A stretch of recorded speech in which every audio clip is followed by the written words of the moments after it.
Welcome to Huddle Up, brought to you by the Fields Huddle Group. Jaguars senior writer John Oehser, NFL Network analyst and former Jaguar Bucky Brooks, and senior reporter J.P. Shadrick bring you the latest on your Jacksonville Jaguars. Huddle Up starts right now. Welcome in. It is Wednesday, June 4th. Huddle Up with Bucky Brooks, J.P. Shadrick, John Oehser from the Hyundai Studios at the Miller Electric Center in Jacksonville. Bucky Brooks in Los Angeles. Defense talk today. Travis Hunter already going viral after a play in practice, in a closed practice yesterday. The video made it out to social media. We'll get to that. 1 week remaining in the offseason program. And Huddle Up with Bucky Brooks is brought to you by Fields Auto Group Jacksonville. See Fields first, Jacksonville's premier luxury auto group. Go to fieldsauto.com. Bucky, how we feeling? What's up? I'm good, JP. I am good. I'm glad that you had on the rundown today to talk about the little play that went viral. I saw your comments on X regarding one Travis Hunter and the contributions he's already making on defense. Yeah, John. Yeah, he everything you hear beyond this play, that's obviously shows what we'll be talking about. The ball skills. I think when people who haven't watched him, Bucky, who maybe don't follow college football as closely as people who do what we do, don't realize that when they say special ball skills, this is a different guy on that level, maybe than what we've seen in a long time. You know, John, I've been around a bunch of great players, and I know it's OTAs, and I know you don't want to get too excited about shorts and T-shirts and stuff, but man, that play right there is so unbelievable. One, you have to understand he's pressing up against the guy to knock the ball away, which would be a great play in itself, like a PBU. But then to see it hit off of his forearm, to bounce lightly, and for him to catch it is ridiculous. It's just ridiculous to see someone have those kinds of ball skills. And for him, it wasn't like anything out of the ordinary, but you can see the reaction from his teammates about how great that play is. And we've seen a lot of players man that position on the corner in Jacksonville for a long time. What he has already done in the little limited displays where we've seen him play on defense, man, it just makes you want to put him on defense and see if he could be a two-way player, even though we spent last week talking about, maybe a man and a half or whatever. I do understand why Liam Coen had talked about the defensive coaches asking for a little more time, because when you give him more time, he makes more plays. Everything you hear, and this is off the record, on the record, is that it's going to be hard to keep him off the field on defense. That's going to be the challenge. We talked about, you've got you've got this incredible athlete essentially straining at the leash, where they've got to hold him back and try to protect him. And it's going to be hard because I think we talked about it in the show last week, Bucky. He's not a true takeaway, a receiver, corner, man up guy. That's not necessarily it. But his ball skills are so unbelievable that you want to have him on the field facing the quarterback trying to take the ball away. And there's not that many guys like that. He's almost like the playmaker on defense who can turn defense into points. It's an exaggeration. He's not going to do it every game, but it's we tend to talk about athletes and compare them to what we've seen before. This is something we haven't seen before. And so you've sort of got to expand your mind in how this is going to be interpreted and how he's going to be used. Yeah, and look, I'm not going to put a gold jacket on him, but what I will do is I'll use some guys that I played with as a point of reference, guys that do have gold jackets. I played with Eric Allen. I played with Charles Woodson, and I'm a close friend of Rod Woodson. And I remember watching those guys, particularly Charles Woodson and Eric Allen, in practice, and how it was very routine to see them not only put their hands on the ball, but to make special plays. And guys that also played at that level, like a Dale Carter or James Hasty, who were perennial Pro Bowl, All-Pro type type players. And the things that they're able to do in practice is they always issue a reminder almost daily in terms of why you revere them to that degree. And looking at that play and looking at the clips that came from Friday when he made his debut on defense, and you just see the ball skills and the one-on-one drills against Brian Thomas Jr. and those things, like, you can just see how good he is. And look, I wrote in my notes that, okay, man, it's cool to have like a wide receiver 2, but man, when you have a wide receiver 2 and a CB1, that combination, I mean, is really remarkable in terms of what he could do. I'm excited to see how they utilize him. I hope that is like summer plays don't kind of force them to deviate from the plan, because I think the plan to have him as a full-time wide receiver and a gotta-have-it playmaker on defense is a good one, but I can see why you would think about putting him on the field more, because, man, the return on the investment is significant when he plays. Yeah, I think the fascinating story could become, and we've talked about around here, anybody who talks about Travis talks about this, is, can his body endure the role that he would like to play, and the role that ideally, if this were Madden and you could take off the reality of fatigue, you'd have him playing every play all the time. But if he can withstand that, the fascinating thing is how long are they going to be able to keep him from being full-time on both sides? Yeah. Because that's what I keep hearing is he is really going to push to play a full-time role on both sides. Can he withstand that? That's the million-dollar question that we can never know until it happens. Let's hear from the head coach, Liam Cohen. He's the guy that has to make that decision at the end of the day. He spoke on Monday about Hunter playing defense. We were in the red area on Friday and didn't end up making any like plays on the ball, but just the movement skills and some of the man coverages, the feel and zone, you can definitely see how natural it is for him. Still learning, still growing, still trying to learn the calls as much as possible. But when you see him just in the actual 7-on and team setting, he doesn't look out of place by any means. No doubt about that, guys. And, it's one of those, Bucky, you just kind of – do you have to just let him go up to the edge of too much and then reel it back in? Hey, this is probably a little too strenuous having this many snaps. Or do you just continue to build it up until you get to a point where you're comfortable? I think you continue to build it up. I think the job of the head coach is to protect the player against himself. And even though Travis is more than talented enough to do it and is more than willing to do it, I think it's really important for Liam Coen to have a long-range plan in terms of how he wants to utilize Travis Hunter this year. We know that the combination of him, De'Ami Brown, BTJ on the perimeter of an offense should be dynamic and high-powered and explosive.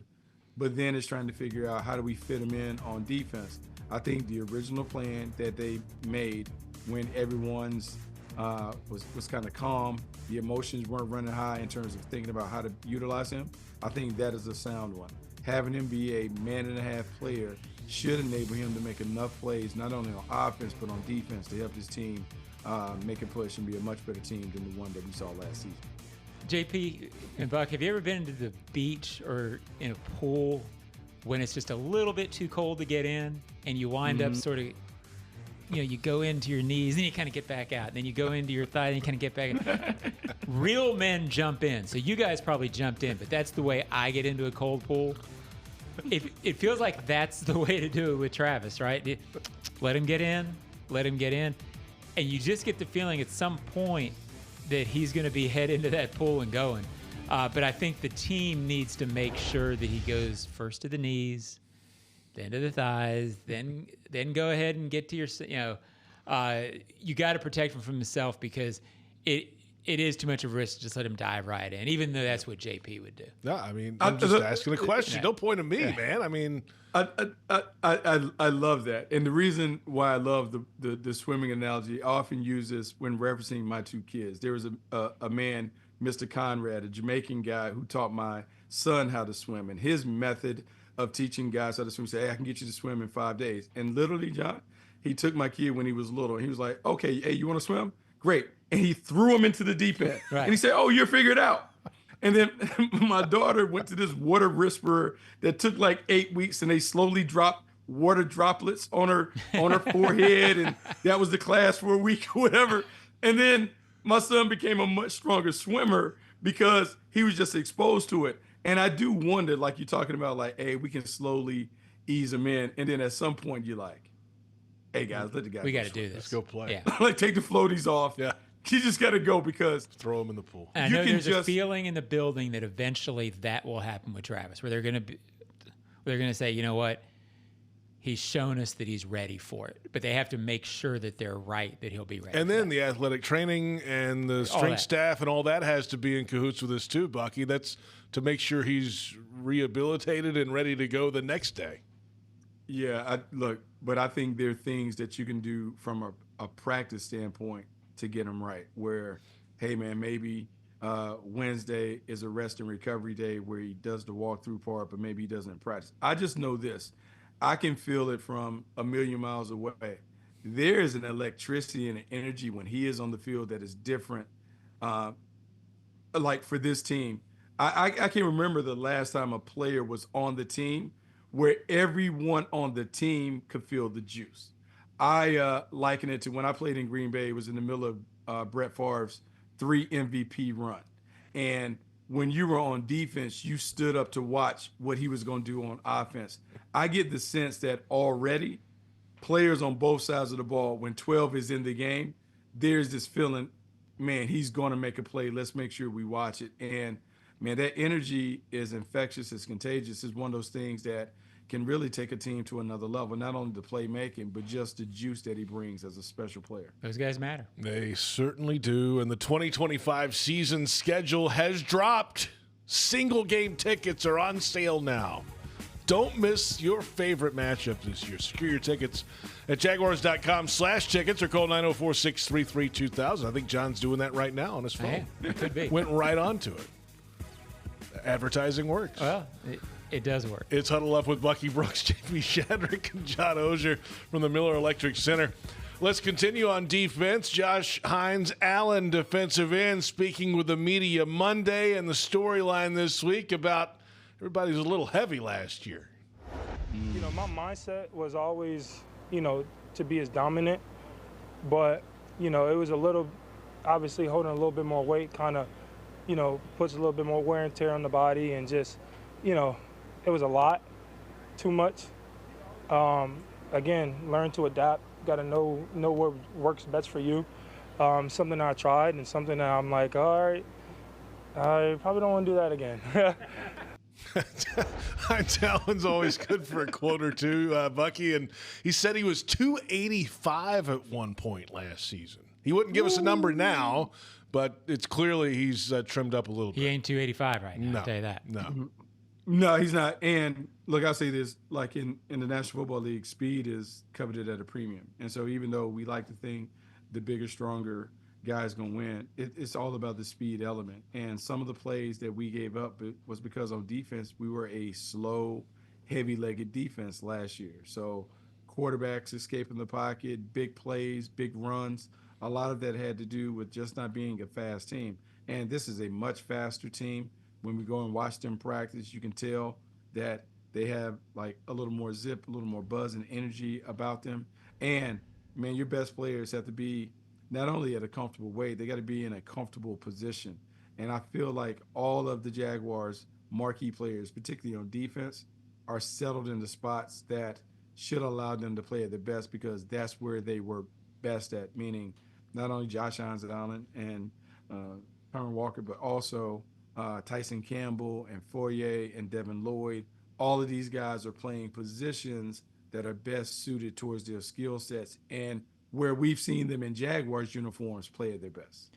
Yeah, I forget how Josh exactly phrased it, but it was interesting.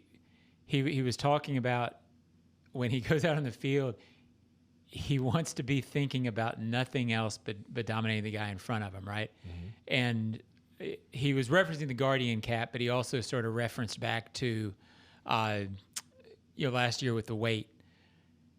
This game, you're playing the best players in the world and the best athletes in that sport in the world. You want to go out feeling like you're Superman. And if you have something that makes you feel like you're less than your best self, which last year clearly was the weight for these guys, everything in the NFL is based on a 9 beating an 8. I mean, you don't have matchups of 9 versus 4 athletic ability in this league. Everything's razor sharp. If you're not at your absolute best, you're not going to win.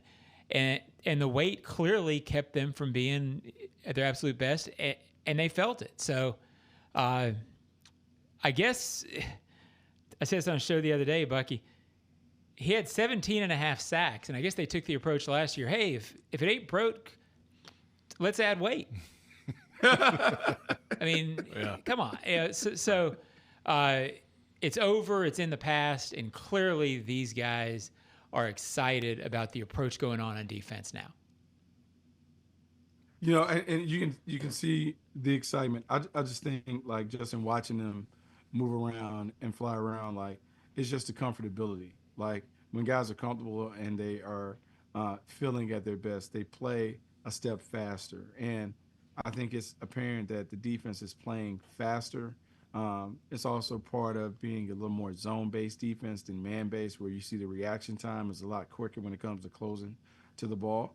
And let's be honest, man, I think the upgrades that they've added are certainly going to serve the team well when it comes to what this team looks like trying out.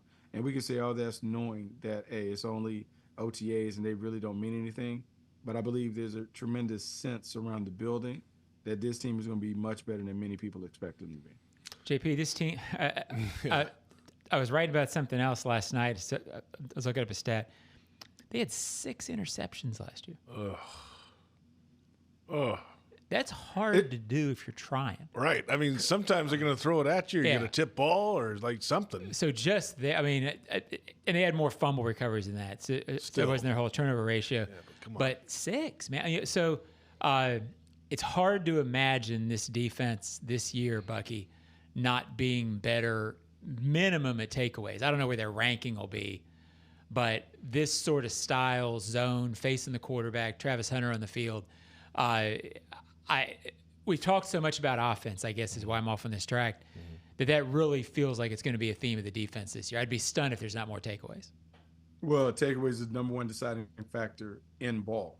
Throw out any other stat when you just come down to doing the takeaway battle. Like, if you win the takeaway battle by 1, you win 64% of your games. By 2, it goes up to about 78%. If you win it by 3, you're now talking about 90% of the games are going to be won if you win the takeaway battle by that much. And so you think about that, you understand why there's such a great emphasis on being able to take the ball away, because it coincides with winning.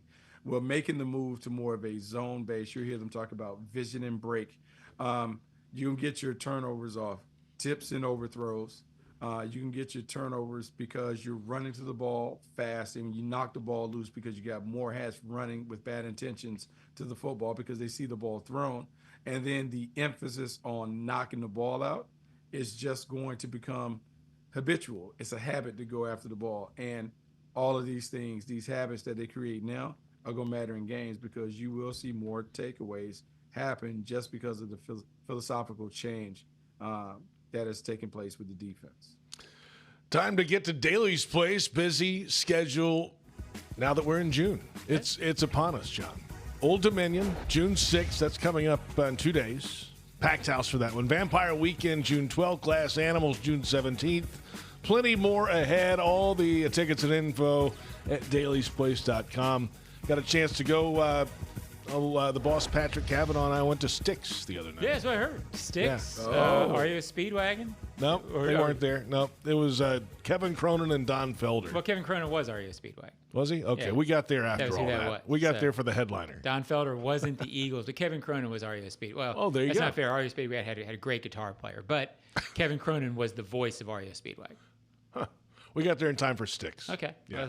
We didn't You missed see Keep that. On Loving You then. Probably did. And probably Riding the Storm out. I think I'm going to make it okay without those. That's fine. But it was a good show. Really good show. You seem you're telling stories about Sticks in the old days. Yes, and that's okay. We don't have to go through those back again. in the day was it was one of my bands in 1980. A couple of roster moves for the Jaguars as we wrap up here. Trenton Irwin, wide receiver, signed. DeJuan Smoot, defensive end, is coming back. Love him. How about that? And they've waived wide receiver David White Jr. That was on Tuesday. And then news Wednesday that the Jaguars are waiving running back Keelan Robinson, Bucky. Wow, that was quick when it came to Keelan Robinson. I'm going to say this. So glad to have Smoot coming back. He's a big part of it. Like during that playoff run, he made a lot of plays. He was an integral part of the team, and the energy certainly would help this team. And they need another pass rusher, an unheralded pass rusher. Trent Irwin is an interesting story because he's out my way. I've known Trent since he was a kid. Coached him a few different times as a kid, watched him grow up. He is an all-time great high school player out in L.A. in terms of from his freshman year on. He might finish his high school career with maybe 400 catches. I mean, the dude caught 1 million balls and is being super prolific when it comes to it. So it'd be amazing to see him run around. I like what the Jags are doing, like as it comes to filling out their roster and some of the late additions that they've added post-draft, whether it's Emmanuel Ogbah, we're not talking about Smoot. They've really done a good job of patiently adding to the team to make sure that they can put out the best roster possible going forward. And Bucky, isn't this kind of a case where, going into the draft, they intentionally left the roster, it wasn't stuffed. Like they weren't unbuckling their belt after the meal. They were still sort of, okay, we've got some spots that we could still develop. And now that they're seeing some of their young players in OTAs, they've given themselves a few weeks of OTAs and say, okay, yeah, let's go ahead and go get a fifth receiver. Now it's time to sort of make sure we're deep enough in the pass rush. Are these moves about sort of having a better feel for where your roster is from 30 to 42 or whatever level I'm talking about? Yeah, no, I mean, look, I think that's a big thing. And sometimes that process will take place in training camp after you get to that first preseason game. You give the young guys a bunch of reps, and then after you see them play that first preseason game, you reassess where you are, and you may go sign a veteran or two to fill in some huge gaps. This is one where when I think about Trent Irwin coming on, like, hey, giving them a veteran wide receiver to be a guy that can be a viable option to compete for maybe the final roster spot in that room.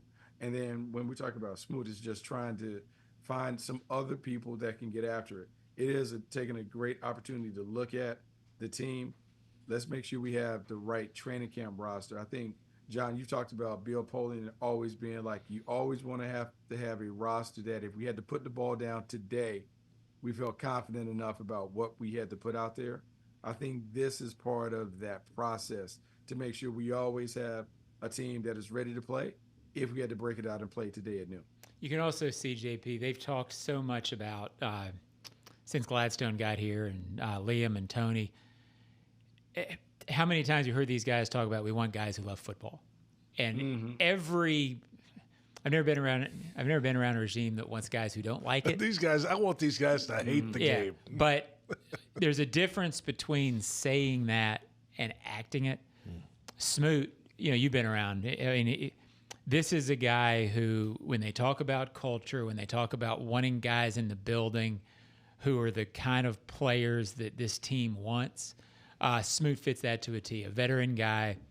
I love being around football players who have gotten the most out of their careers, meaning, I don't know what kind of recruit Smoot was, but this is a guy who has worked to maximize what he can do in this league, loves being around it, and is going to squeeze every last drop out of his career. That will fit in well and be a good thing for this locker room. Here's what's coming up. Next week, mandatory minicamp open to the public Wednesday, June 11th. Visit Jaguars.com to register and come hang out with us. It's going to be a fantastic, like a 9 9:10 or so, 9:05, I think, practice time officially now. Okay. On Wednesday, June 11th. So check it out. And then coming up this week, tomorrow, Thursday, Jaguars Happy Hour Radio, 4 o'clock on 1010X LAM, Jaguars.com, Jaguars YouTube. Log them out this week. Austin Lane is in with Pete Prisco. Oh, Lordy. Wow. What a show that's going to be on Thursday. Epic. Pete will say some stuff. Yeah, Pete's never been one to hold his tongue, so that'd be great. We'll look forward to that, Bucky, and we'll talk to you next week. Have a good one. All right, Buck. Yeah, man. Good talking to you guys. Bucky Brooks, John Oehser, JP Shadrick. Our thanks to Brent Reber, Joe Fortunato. Thanks to you for listening and watching. It's Huddle Up with Bucky Brooks.